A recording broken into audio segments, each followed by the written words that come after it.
Anjir, FVP sampai 10M. Juliet, lo tahu tentang Getihanak? Pesugihan yang numbalin anak sendiri kan? Serius? Jadi Getihanak adalah kisah nyata dari Sugi yang memiliki 2 orang anak. Anak pertamanya bernama Dimas dan anak keduanya bernama Bening. Tapi si Dimas ini sakit-sakitan dari lahir dan penyakitnya juga nggak jelas. Seluruh harta benda Sugi habis untuk pengobatan Dimas. Sampai-sampai ia harus berhutang pada rentenir. Kasian. Suatu hari, Sugi yang sudah tidak tahan akan kehidupannya yang sulit, mendatangi temannya, Muji. Dan dia bertanya, apakah ada pesugihan yang bisa menumbalkan anaknya. Waduh, Muji pun membawa Sugi ke Mbah Darso, dukun terkenal di daerah dataran tinggi Jawa. Kemudian Mbah Darso bertanya kepada Sugi, apakah kamu yakin ingin menyusul anakmu? ya ampun. Sugi menjawab dengan mantap, yakin Mbah. Tak lama ritual dimulai. Mbah Darso merapalkan mantra-mantra dalam bahasa Jawa kuno, lalu mencelupkan boneka jerami ke dalam panci yang berisi air mendidih.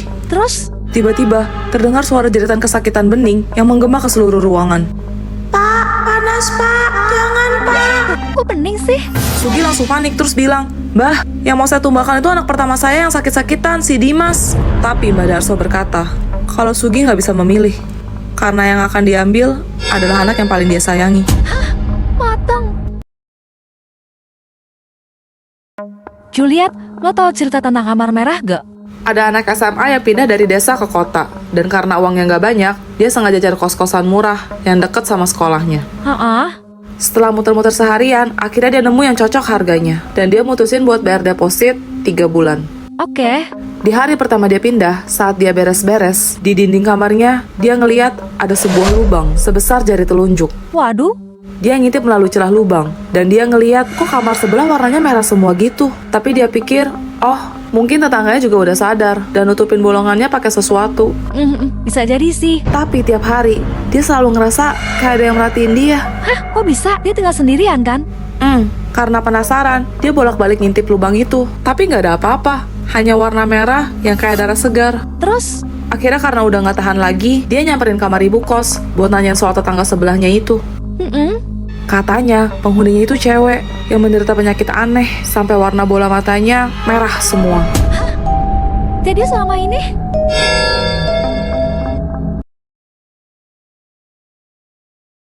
Selamat tidur kekasih gelapku, Sevia. Tifa, lo tahu nggak kisah menyeramkan di balik terciptanya lagu itu? Ini kan lagu Salon Seven. Emang gimana ceritanya, Juliet? Jadi, di suatu malam di tahun 2000, Eros sang gitaris Salon Seven sedang bermain gitar di teras depan rumahnya. Tiba-tiba, telepon di rumahnya berdering. Eros pun masuk kembali ke dalam rumah. Lalu saat ia mengangkat telepon, terdengar suara perempuan yang sangat senang. Ia mengatakan bahwa namanya Sevia, dan ia merupakan fans berat dari Salon Seven. Oh alah. Eros yang kebingungan pun bertanya, dari mana Sevia mendapatkan nomor teleponnya? Dan ia pun menjawab, dari sesama fans Salon Seven. Ia pun berkata bahwa ia sedang menelepon dari telepon umum persis di depan rumah Eros. Terus? Karena penasaran, Eros mengintip di balik tirai jendela rumahnya. Dan dia ngeliat di mesin telepon umum itu gak ada siapa-siapa. Tapi gagang teleponnya melayang-layang sendiri, seolah-olah seperti ada yang sedang menggunakan. Mateng. Keesokan harinya, Eros langsung mencari tahu tentang Sevia. Begitu mendapatkan informasinya, dia memutuskan untuk mendatangi kediamannya.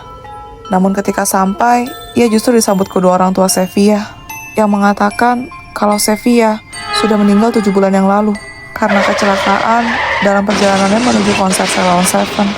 Kasian banget. Ya ampun.